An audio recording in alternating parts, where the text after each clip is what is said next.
नमस्ते and welcome to my channel deep astro universe. आज मैं आपके साथ बात करूंगी मकर लग्न राशि वालों के लिए कैसा रहेगा आने वाला मई 2025 का महीना। आपके लिए अगर मैं बात करूं तो ये जो जितने भी ट्रांजिट हो रहे हैं, क्योंकि आपका लग्न ही शनिदेव का लग्न है, तो आने वाले ट्रांजिट जितने भी हुए और आगे हो रहे हैं मई तक, ये सभी आपको बहुत ज़्यादा इम्पैक्ट करने वाले हैं। आपकी चाहे चंद्र राशि मकर हो चाहे लग्न हो, तो इसका जो प्रभाव है वो आपको देखना चाहिए इस तरह से कि आपकी महादशा अंतर पितंतर कैसी जा रही है, किन ग्रहों की है। सपोज आपकी महादशा बहुत अच्छी है, बहुत अच्छे ग्रह की है, अच्छी जा रही है, आपको अच्छे रिजल्ट मिल रहा है, तो इसका परिणाम आपको बहुत अच्छा मिलेगा। लेकिन अगर आपकी महादशा खराब है लेकिन अंतरदशा सपोज अच्छी है, तो आपको रिजल्ट बेहतर मिलेगा, थोड़ा अच्छे से बेहतर, लेकिन बहुत अच्छा नहीं मिलेगा जितना एक्सपेक्ट करेंगे, एवरेज से थोड़ा बेहतर। तो अब शुरुआत करते हैं। आपके लग्न के स्वामी यहाँ पे शनिदेव बनते हो और शनिदेव आपके दूसरे भाव के भी स्वामी है, मीन राशि में रहेंगे। शनिदेव बृहस्पति देव की राशि में अच्छा प्रभाव देते हैं, लेकिन बृहस्पति देव शनिदेव की राशि में तो नीच के हो जाते हैं और अच्छा प्रभाव नहीं देते। तो यहाँ पे तो आप धर्म के साथ जिंदगी में कर्म करेंगे, ठीक है, बृहस्पति देव के पद पे चलते हुए। मतलब आप काम करेंगे लेकिन उसके परिणाम की इच्छा नहीं करेंगे कि कितना मिल रहा है, क्या मिल रहा है। यहाँ पे ये होता है इसका रिजल्ट, लेकिन परिणाम आपको अच्छे ही मिलते हैं। क्योंकि मीन राशि है तो कभी ना कभी ट्रैवल भी होगा, काम के लिए बदलाव भी होगा, और हो सकता है आपको उसका रिजल्ट जो हो वो थोड़ा डिलेड मिले, लेकिन बहुत अच्छा मिलेगा। शुक्र देव के साथ है। अब शुक्र देव जो है वो आपके यहाँ पर पंचम भाव के मालिक बन जाते हैं और साथ में आपके दसम भाव के, तो ये तो आपके लिए योग कारक ग्रह बन गए।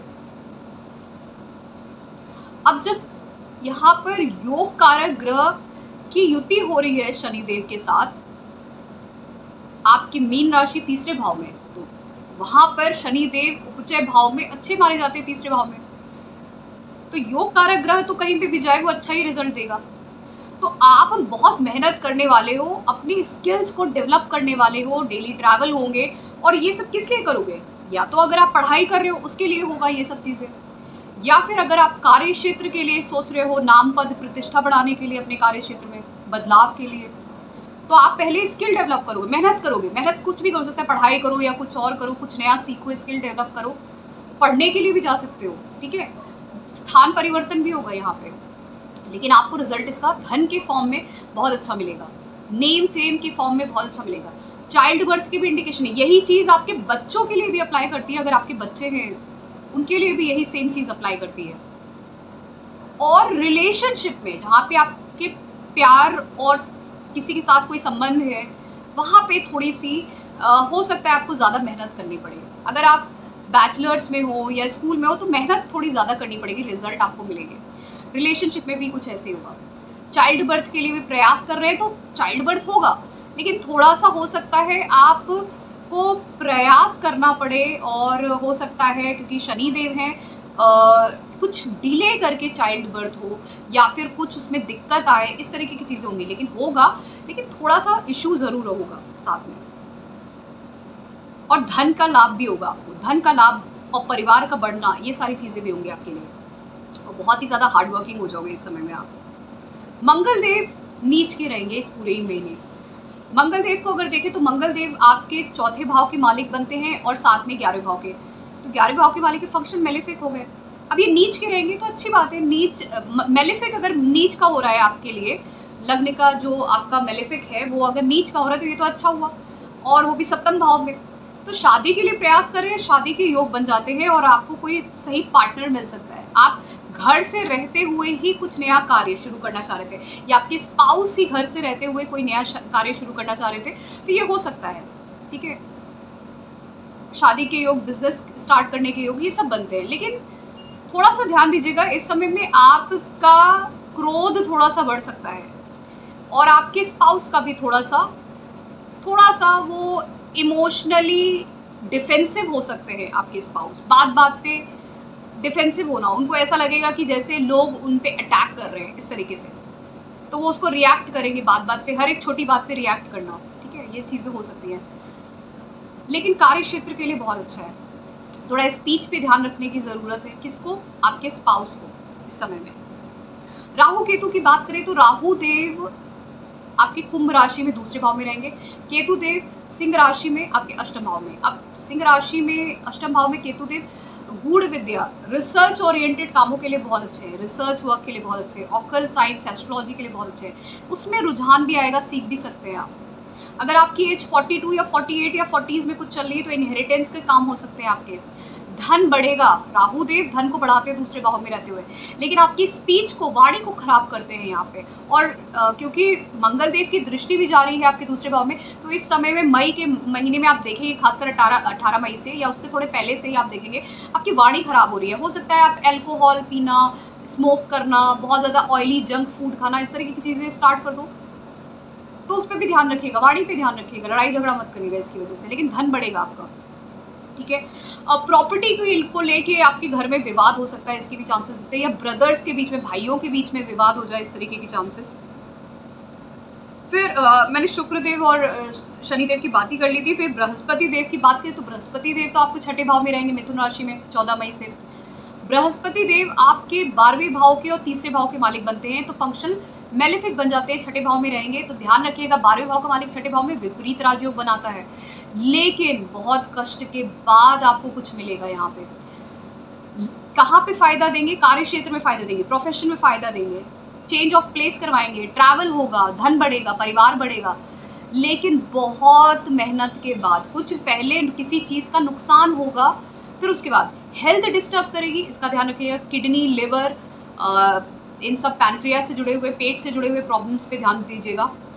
परिवार में थोड़ा सा इश्यू तो ज़रूर होगा, लेकिन बृहस्पति देव आपके कार्यक्षेत्र को अच्छा करेंगे, प्रोफेशन को अच्छा करेंगे, कोई नई जॉब भी मिलेगी, लेकिन काफ़ी मेहनत के बाद, परिश्रम के बाद हेल्थ का ध्यान रखिएगा।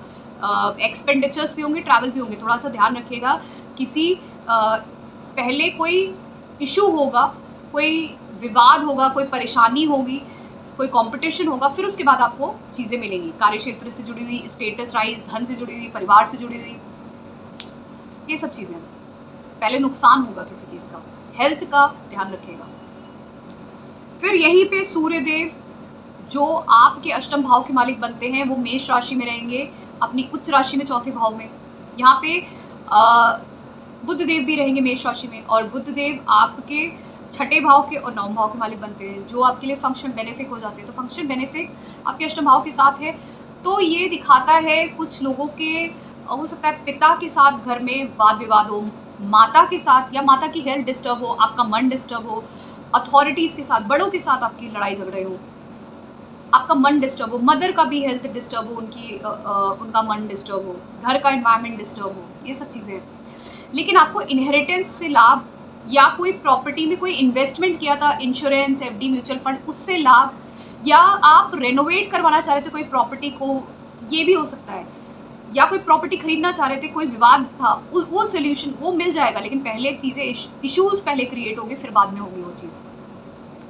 फिर सूर्यदेव आगे वृषभ राशि में चले जाएंगे 15 मई को, और जो बुध देव है वो चौथे भाव में ही रहेंगे। तो यहाँ पर ये होगा कि सूर्यदेव पंचम भाव में रहेंगे, तो ये तंत्र मंत्र, पूजा पाठ, ऑकल्ट साइंस, एस्ट्रोलॉजी के लिए बहुत अच्छा है। R&D जैसे सब्जेक्ट्स के लिए बहुत अच्छा है। जो लोग R&D करते हैं किसी भी, जहाँ पे डीप जाके चीज़ों को समझना होता है, आपकी टीचिंग में या फिर आपके एस्ट्रोलॉजी में, ये सब चीज़ों में जहाँ पे ज़रूरत होती है, जहाँ पे फाइनेंस के काम भी होते हैं, वहाँ पे भी ये सब चीज़ें होती हैं, तो उसमें अच्छा है ये सब चीज़। ये जो अष्टम भाव का पंचम भाव में सूर्यदेव जाएंगे, लेकिन आपके रिलेशनशिप के लिए अच्छा नहीं है, बच्चों के साथ रिलेशनशिप के लिए अच्छा नहीं है, बच्चों के लिए अच्छा नहीं है। ठीक है। अब क्योंकि शुक्रदेव उच्च के हैं, तो इसलिए थोड़ा बहुत 15 मई से लेके 31 मई तक आपका चीज़ें सही रहेंगी, लेकिन आगे जब शुक्रदेव आगे बढ़ जाएंगे और सूर्यदेव वहीं पे वृषभ राशि में रहेंगे, तो फिर जून में थोड़ा सा इशू आपके बच्चों से और रिलेशनशिप, और आपके खुद के ही जो आपका जो समाज में जो सम्मान है, उससे जुड़े हुए कुछ चीज़ों में आपको नुकसान हो सकता है। बुध देव पूरे ही महीने आपके यहाँ पे मेष राशि में चौथे भाव में रहेंगे, तो यहाँ पर बुध देव जब चौथे भाव में रहेंगे, तो आप देखेंगे कि आपका कम्युनिकेशन जो है वो इस समय में बहुत ज़्यादा अपनी मदर के साथ और होम लाइफ में, घर को लेके बहुत ज़्यादा होने वाला है। और क्योंकि बुधदेव आपके नवम भाव के मालिक हैं और आपके छठे भाव के, तो वहाँ पे थोड़ा सा डिस्टर्बेंस रहेगा प्रॉपर्टी को लेके, लोन रेंट पे कोई चीज़ें हैं, या फिर कोई रिलेटिव्स के साथ विवाद है किसी चीज़ को लेके, या पिता या माता के साथ कुछ विवाद है, इस तरीके की चीज़ें कुछ हो गई है, कुछ उससे जुड़ा हुआ। और यहाँ पे हो सकता है आप इस समय में घर में कोई पूजा पाठ भी करवा सकते हैं, इसके भी योग दिखते हैं। और या फिर किसी एस्ट्रोलॉजर का सहारा लेके कुछ करवाना अपने लिए, ठीक है। तो ये था मेरा एनालिसिस मकर लग्न राशि वालों के लिए। कैसा रहेगा मई 2025 का महीना आपके लिए? जो ये महीना है ये काफ़ी मिक्स्ड है, मतलब अच्छी चीज़ें भी हो रही है लेकिन खराब पॉइंट ऑफ व्यू है, लड़ाई झगड़ा, आपका गुस्सा होना, घर का माहौल थोड़ा सा डिस्टर्ब करना, मन डिस्टर्ब होना, इसके चांसेस दिखते हैं। तो अपनी वाणी पे कंट्रोल रखिएगा, ओके। और किसी भी गलत हैबिट्स में मत जाइएगा जिसकी वजह से हेल्थ इशू हो जाए, ठीक है। Thank you so